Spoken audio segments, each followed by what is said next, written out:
Hotshot, Jetfire, Vector Prime, Landmine, Scattershot, Optimus Prime. And I'm Optimus Wilbur.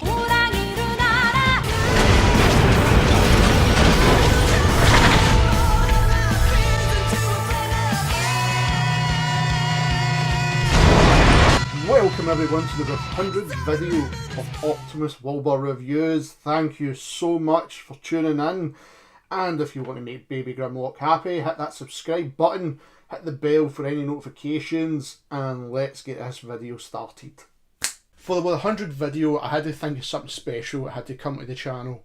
And one which I think is special to me is quite iconic in the sense of Fortress Maximus.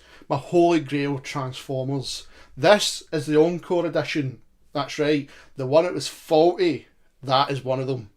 My G1 version's put away along with some of the other G1 bots I've got, just because of the room and size, but the Encore version stays out, and that is the one now I've got stickered up. But why use this one? I think looking at this bot, it gives us more of appreciation of what we had back in the day. When you see toys like the Megazord, Imaginix or Batman stuff, and you see them constantly being sold, but back in the 80s, this guy blew us away if you were a Transformer fan. Of course we had the city bots, but when we got this guy, it's like the G.I. Joe battleship. Toys will never be the same again. He was in that class. Depending what continuity you want to go with, if you want to go with the G1 American English style or the Japanese style, I stick to more the Japanese style with Fortress. His story in that makes more of a sense compared to the English version, which was only 3 episodes. Marvel comics, I was never a fan of comics, so I can't really comment on them. And then after that, the continuity just goes all over the place when you have Brave, Maximus and RID, and then of course the Titans Return storyline. But if we're sticking to Generation 1, which this bot's based off, I'm going to leave the names as Cerebro, Spike and Fortress Maximus, but in the Japanese version, it was just Fortress Maximus. I never seen this figure until 2001 on an old website called Cosmic Rust. If you remember that, Transformer fans, at least I'm not the only one, which kind of documented all the past Transformers that were out. And I miss sites like that. Now it's a bit different. Now we have the way of social media, and some of the YouTubers have got the extensive Generation 1 toy line collection that now we get to see them and how they transform and what they were really like. But looking through this, I come across this guy. Now I know Metroplex and Triptychon and Scorponok actually had a Scorponok toy. A lot of parts missing, but it was in like a school sale, and I didn't know exactly what I had. I just knew it was a Transformer because I had the Decepticon badge. But seeing this guy blew me away. Blew me absolutely away, because I didn't think they'd built one this big. As we go in for a closer look at the bot, you can see the detail was really good for back in the day, and the stickers really improved it as well. There isn't much posability with this figure, but it was just the sheer height and width of this figure that made this figure so special in a lot of Transformer fans' eyes. Fortress would go on to be one of the fan favourite Transformers just because of what he stood for, and the fact that it was a battle station and a fortress. It is still unique how this character transforms and the way he looks compared to the city bots or even Scorponok, and that's why this guy, out of all the Titans, is still my favourite, and that's why this bot was my holy grail. Let's have a look at him in battle station mode. Converting them into battle station mode isn't really that hard, because all you're doing is flipping out the feet, twisting the arms and just folding out the middle. Battle station mode seems to be the one everybody remembers as, because it stuck with the character in the Titans Return version, which is the closest we're going to get to any of the transformations we got. The city mode it came with the Titans Return version never came anywhere close to what this guy could look like. And that's the most important thing. You wanted it to be a fortress. But this is the guy everybody remembers. This is the way we all remember Fortress Maximus. With all these guns, up on top you've got Cerebros, or Spike, or Fortress, whatever you want to call him, hiding there as well. So let's go in for a closer look. For the figure being transformed like this, you can actually get a sense of the sheer firepower that the imagined Fortress Maximus would have. And it's without any question why he was the biggest badass of the Transformers. As we go in and have a look, you see how many guns he's got in this battle station mode. This mode could travel along ground and also fly. Again, it depends on the continuity you look at Transformers especially. In Fortress mode, this is where this guy shines. Looking at him is incredible and gives you the sheer sense of how strong this guy is. This is the Autobot Fortress. Look at him like this, you start to see why toys like this in the 80s were fantastic. Nothing could beat them. And then you look at some of the stuff nowadays that, okay, they go for height. They couldn't do this. And this is the memory we always will have of Fortress Maximus. This iconic figure transforming into a robot battle station and now a fortress to house the Autobots was incredible. Absolutely incredible. Sad thing is, we never got this Fortress mode in Titans Return. The one we got is not even close to it. Not even close.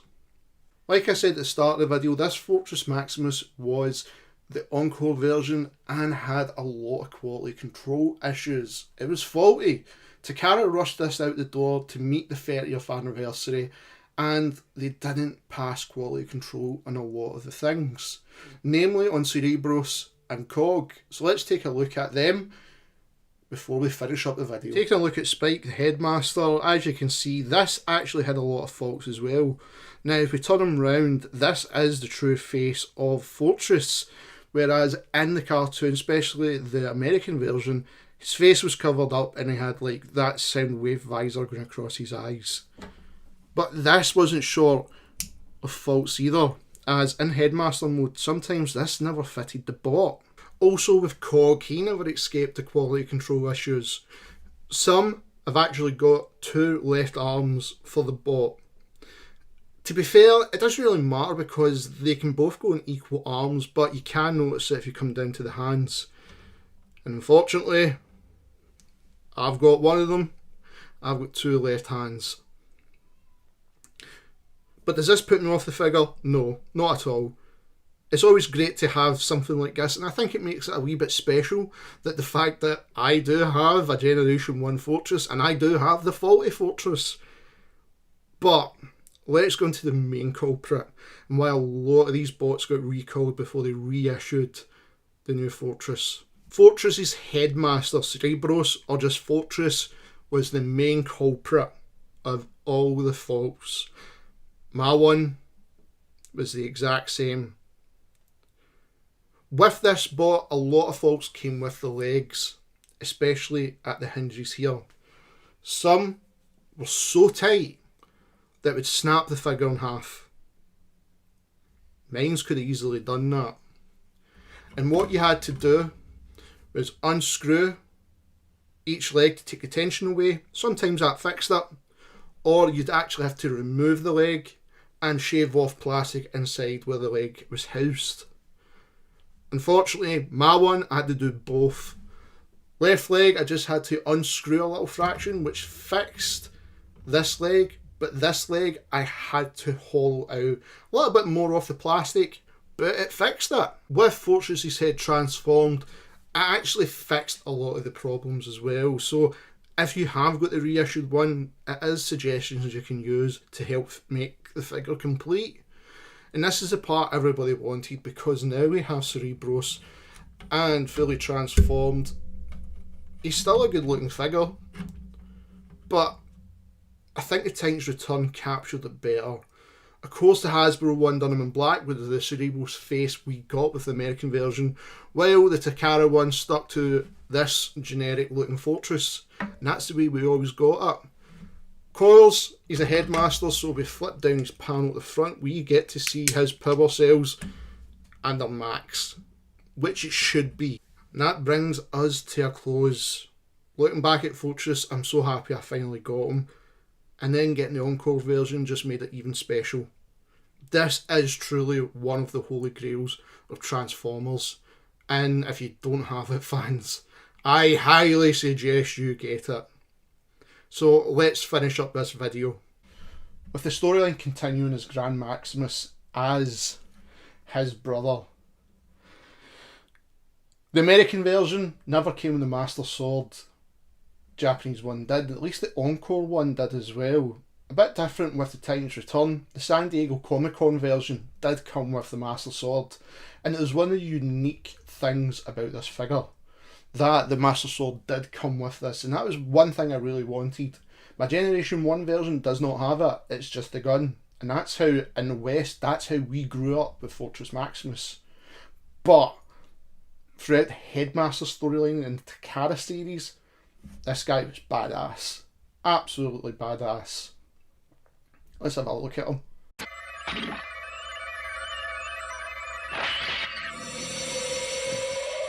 Master Sword! Big Mode! Transform!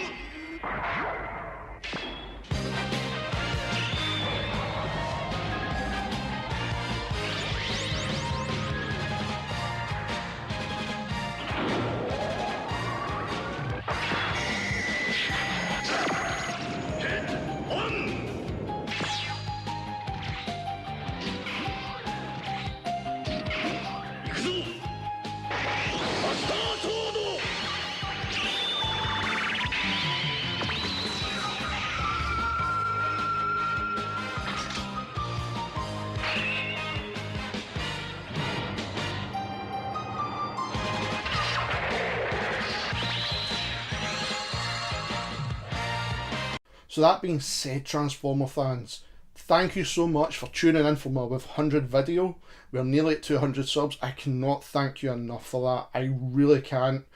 We're going to be back to some more carry on with the third party bots, of course that Megatron bot.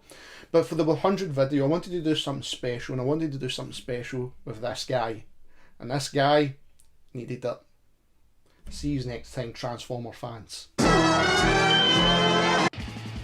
Thank you everyone for tuning into the video today. Remember, smash that like button, hit the subscribe button as well, and that notification bell so you know that a new Optimus Wilbur review goes live.